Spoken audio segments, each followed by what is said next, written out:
Shalom, kita melanjutkan lagi membaca Alkitab. Sekarang kita sudah sampai di Kejadian 30.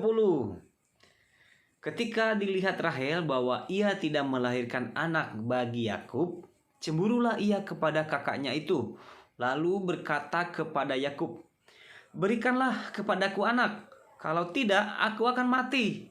Maka bangkitlah amarah Yakub terhadap Rahel dan ia berkata, "Akukah pengganti Allah yang telah menghalangi engkau mengandung?" Kata Rahel, "Ini Bilha budakku perempuan, hampirilah dia, supaya ia melahirkan anak di pangkuanku dan supaya oleh dia aku pun mempunyai keturunan." Maka diberikannya Bilha budaknya itu kepada Yakub menjadi istrinya, dan Yakub menghampiri budak itu. Bilha mengandung lalu melahirkan seorang anak laki-laki bagi Yakub. Berkatalah Rahel, "Allah telah memberikan keadilan kepadaku, juga telah didengarkannya permohonanku dan diberikannya kepadaku seorang anak laki-laki. Itulah sebabnya ia menamai anak itu Dan." Mengandung pula lah Bilha budak perempuan Rahel, lalu melahirkan seorang anak laki-laki yang kedua bagi Yakub. Berkatalah Rahel, "Aku telah sangat hebat bergulat dengan kakakku dan aku pun menang." Maka ia menamai anak itu Naftali. Ketika dilihat Lea bahwa ia tidak melahirkan lagi, diambilnyalah Zilpa budaknya perempuan dan diberikannya kepada Yakub menjadi istrinya. Dan Zilpa budak perempuan Lea melahirkan seorang anak laki-laki bagi Yakub. Berkatalah Lea, "Mujur telah datang." Maka ia menamai anak itu Gad. Dan Zilpa budak perempuan Lea melahirkan anak laki-laki yang kedua bagi Yakub. Berkatalah Lea, "Aku ini berbahagia. Tentulah perempuan-perempuan akan menyebutkan aku berbahagia." Maka ia menamai anak itu Asyer. Ketika Ruben pada musim menuai gandum pergi berjalan-jalan, didapatinya lah di padang buah Dudaim. Lalu dibawanya kepada Lea ibunya. Kata Rahel kepada Lea, "Berilah aku beberapa buah Dudaim yang didapat oleh anakmu itu." Jawab Lea kepadanya, "Apakah belum cukup bagimu mengambil suamiku? Sekarang pula mau mengambil lagi buah Dudaim anakku?"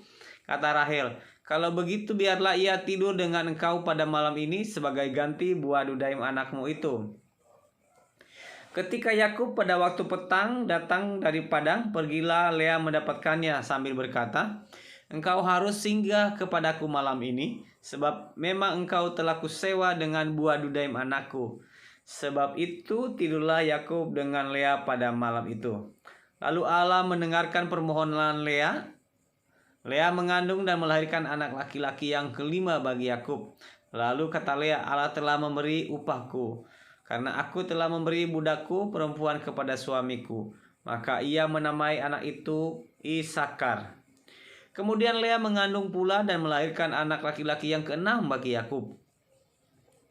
Berkatalah Lea, "Allah telah memberikan hadiah yang indah kepadaku. Sekali ini suamiku akan tinggal bersama-sama dengan aku, karena aku telah melahirkan 6 orang anak laki-laki baginya."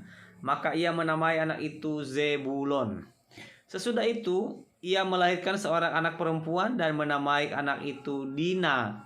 Lalu ingatlah Allah akan Rahel. Allah mendengarkan permohonannya serta membuka kandungannya. Maka mengandunglah Rahel dan melahirkan seorang anak laki-laki. Berkatalah ia, "Allah telah menghapuskan aibku." Maka ia menamai anak itu Yusuf sambil berkata, "Mudah-mudahan Tuhan menambah seorang anak laki-laki lagi bagiku." Yakub memperoleh ternak. Setelah Rahel melahirkan Yusuf, berkatalah Yakub kepada Laban, "Izinkanlah aku pergi supaya aku pulang ke tempat kelahiranku, ke negeriku. Berikanlah istri-istriku dan anak-anakku yang menjadi upahku selama aku bekerja padamu, supaya aku pulang, sebab engkau tahu betapa keras aku bekerja padamu." Tetapi Laban berkata kepadanya, "Sekiranya aku mendapat kasihmu, telah nyata kepadaku bahwa Tuhan memberkati aku karena engkau." Lagi katanya, "Tentukanlah upahmu yang harus kubayar, maka aku akan memberikannya." Sahut Yakub kepadanya, "Engkau sendiri tahu bagaimana aku bekerja padamu dan bagaimana keadaan ternakmu dalam penjagaanku. Sebab harta milikmu tidak begitu banyak sebelum aku datang, tetapi sekarang telah berkembang dengan sangat. Dan Tuhan telah memberkati engkau sejak aku berada di sini. Jadi, bilakah dapat aku bekerja untuk rumah tanggaku sendiri?" Kata Laban, "Apakah yang harus kuberikan kepadamu?" Jawab Yakub, "Tidak usah kau berikan apa-apa kepadaku. Aku mau lagi menggembalakan kambing dombamu dan menjaganya, asal engkau mengizinkan hal ini kepadaku. Hari ini aku akan lewat dari tengah-tengah segala kambing dombamu dan akan mengasingkan dari situ setiap binatang yang berbintik-bintik dan berbelang-belang, segala domba yang hitam dan segala kambing yang berbelang-belang dan bintik-bintik, itulah upahku. Dan kejujuranku akan terbukti di kemudian hari. Apabila engkau datang memeriksa upahku, segala yang tidak berbintik-bintik atau berbelang-belang di antara kambing-kambing dan tidak hitam di antara domba-domba, anggaplah itu tercuri olehku."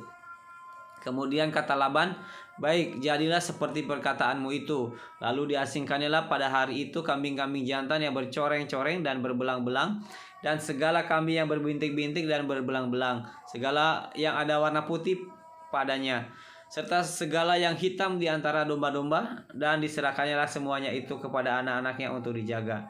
Kemudian Laban menentukan jarak 3 hari perjalanan jauhnya antara dia dan Yakub. Maka tetaplah Yakub menggembalakan kambing domba yang tinggal itu. Lalu Yakub mengambil dahan hijau dari pohon hawar, pohon badam, dan pohon berangan. Dikupasnya lah dahan-dahan itu sehingga berbelang-belang, sampai yang putihnya kelihatan. Ia meletakkan dahan-dahan yang dikupasnya itu dalam palungan dalam tempat minum, kemana kambing domba itu datang minum, sehingga tepat di depan kambing domba itu. Namun adapun kambing-kambing domba itu suka berkelamin pada waktu datang minum. Jika kambing domba itu berkelamin dekat dengan dahan-dahan itu, maka anaknya bercoreng-coreng, berbintik-bintik, dan berbelang-belang. Kemudian Yakub memisahkan domba-domba itu di hadapannya, kepala-kepala kambing domba itu kepada yang bercoreng-coreng dan kepada segala yang hitam di antara kambing domba Laban. Demikianlah ia beroleh kumpulan-kumpulan hewan baginya sendiri dan tidak ditempatkannya pada kambing domba Laban. Dan setiap kali apabila berkelamin domba yang kuat, maka Yakub meletakkan dahan-dahan itu ke dalam palungan di depan mata kambing domba itu, supaya berkelamin dekat dahan-dahan itu. Tetapi apabila datang kambing domba yang lemah, ia tidak meletakkan dahan-dahan itu ke dalamnya. Jadi hewan yang lemah untuk Laban dan yang kuat untuk Yakub. Maka sangat bertambah-tambah harta Yakub, dan ia mempunyai banyak kambing domba, budak perempuan dan laki-laki, unta dan keledai. Demikian membaca Alkitab hari ini. Terima kasih, Tuhan Yesus memberkati. Shalom.